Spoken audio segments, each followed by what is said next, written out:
there are some things, traits, skills, habits, behaviors, processes that you are going to need to adopt if you want to become an unstoppable human, right? So why is it important that you become unstoppable? Well, think about this. You probably want to live a life of fulfillment, right? Like you want fulfillment, we want significance, we want purpose, because in the absence of purpose, fulfillment, significance, we kind of feel like every day is Groundhog Day. Every day is a day where I'm not really moving forward.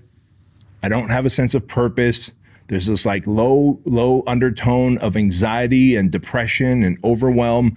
And you just feel like you don't really matter. And that is not the best way to live as a human, man. I'm telling you that right now. Like we are put on this planet. You are put on this planet to do something big, to do something great, to impact lives, to be an agent of change. And if you believe that, like I believe that, then you want to figure out what the formula is to being unstoppable. How does a man win at life over and over again when another man continues to struggle and just has these failures to launch? Well, it's simple. It's the athlete mindset versus the spectator mindset. See, the way I look at it is athletes really see themselves as unstoppable warriors, at least the top athletes, right? The top athletes, the top special operators that I've worked with, when they come from Navy SEALs or they come from Green Berets and or Marine Raiders and they want to become entrepreneurs, when they're making that transition from military to entrepreneurship, and then they hire me as a coach to help them, guide them, give them the blueprint to succeed in business, I see how their mindset works. They still operate like they are on the athletic field. They still operate like they are on the battlefield. They still operate as though it's life and death. And when you operate that way, you develop this unstoppable mindset. And that is the athlete or warrior mindset versus the spectator mindset. And so I want to break it down for you, because how unstoppable people win is formulaic. It's formulaic. The very first thing that unstoppable people do is they have this vision. So I'm going to share this framework that you can use. And this framework really is a 3-step, 3 V's. So it's easy enough for you to remember. Step 1, you're going to have a clear vision, right?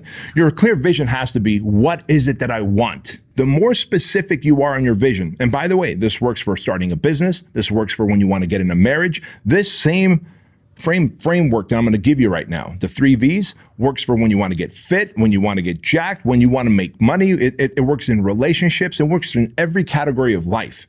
But we're using Bob right now, who's going to quit his 9-to-5, and he is going to now start a hat business in a year, right? He needs a very clear vision of what that business is going to look like in a year, in 3 years, in 5 years, and how much money it's going to make, he has to visualize how many employees he's going to have. He has to visualize what kind of work he's going to be doing, what kind of a leader he's going to be. It has to be so clear in his mind's eye that he can close his eyes and then have a visual snapshot of his future business, right? So you got your vision. So step 1 is to develop your vision. Step 2 are the values. Your values are your traits. They're the routines that you're going to have. They're the habits and the actions that you're going to take that are going to help back into your vision. Those are the values.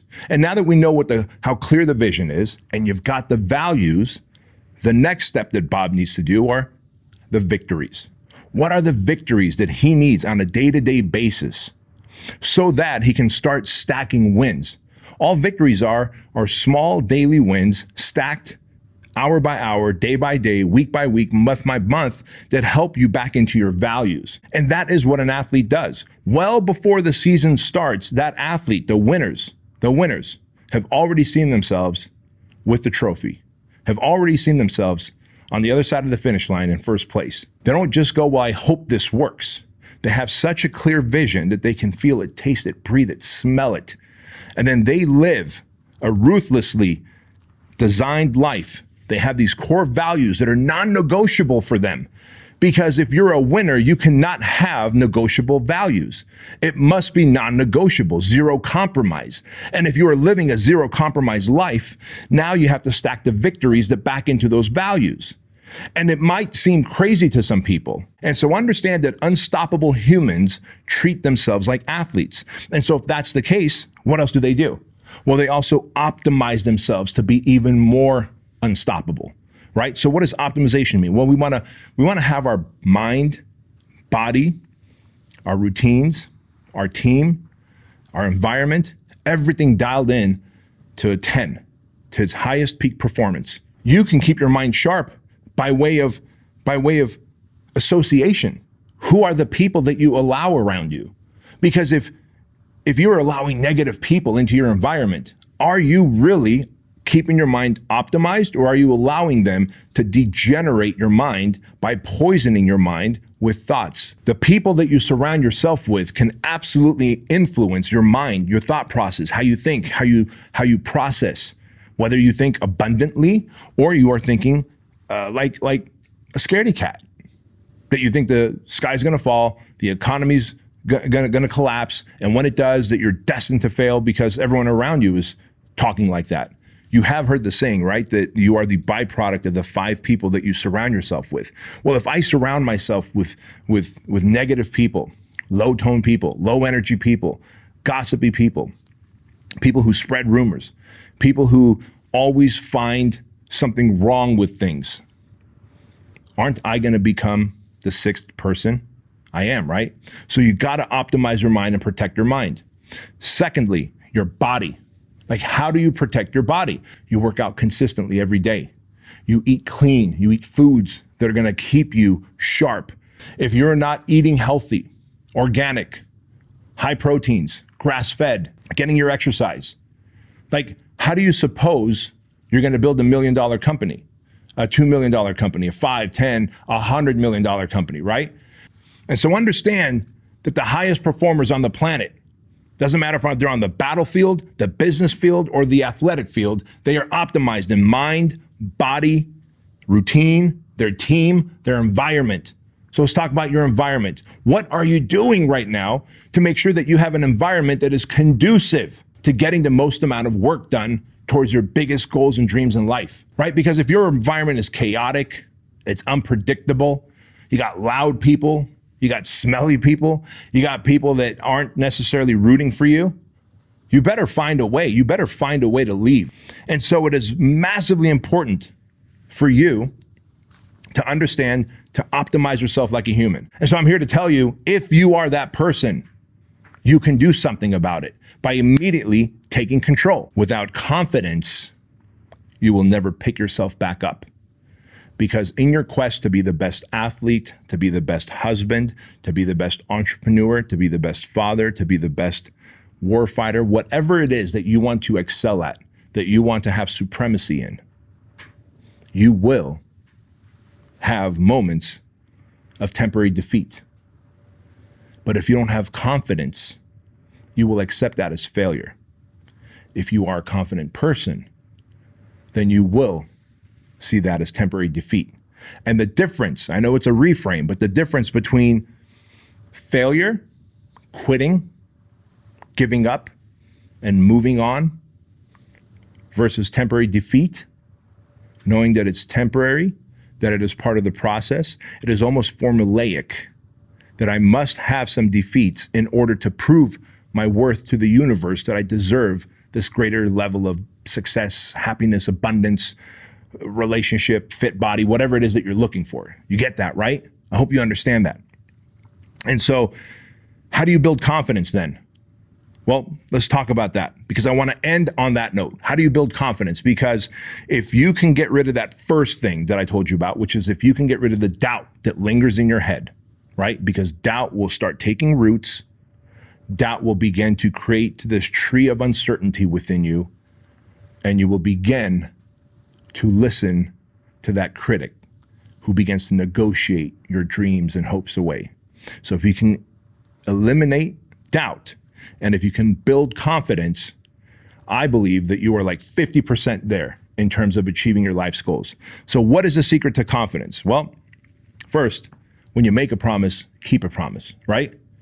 I'm not talking about just making a promise to people around you and then keeping that promise. I'm talking about making a promise to yourself. So if you say, I'm gonna go work out at this time, keep that promise. I'm gonna eat this kind of food, keep that promise. I'm gonna eliminate social media, keep that promise. I'm gonna eliminate these negative people, keep that promise. I'm gonna create a GSD list every day, keep that promise. And when you start making promises, small, tiny promises that seem insignificant right now, but over time stack up and build massive confidence, that's what you're doing. Because your confidence is really your reputation with yourself. And if you keep breaking promises to yourself, what you're really doing is you are eroding your trust with self. And so when you are confident, you will experience temporary defeat. When you are insecure and you lack confidence, you will interpret temporary defeat as failure, and you will give up.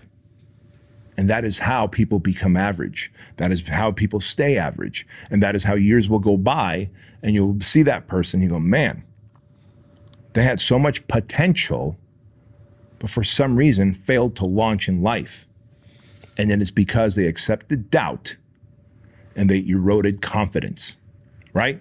Do something hard, gain the confidence, let it bleed into other areas of your life, and make money, get more jacked, have better relationships, be a better human, and watch how awesome life is, right? And so if there's one more thing that I could leave you with on this show, if there's one more thing I can leave you with on this show, it is that you have got to start changing the story that you tell yourself. Because if you want to become an unstoppable human, if you want to be a high performer, you want peak performance just oozing out of you, I need you to understand this one thing, that the story that you tell yourself of what happened to you, the sad story where you were the victim, you were broke, you were a foreigner, you lived in Section 8 housing, if you start buying that story, see, that's part of my history, but I don't lean on that as because of that, therefore I'm a victim. And so if you haven't put yourself through hardship, do it. If you have experienced hardship in your life, don't see yourself as a victim. Understand that deep down inside you, there's a hard human in there. If you are willing to reframe your story of being the victor and not the victim. And if you're willing to do all that, then you, my friend, will become one unstoppable human.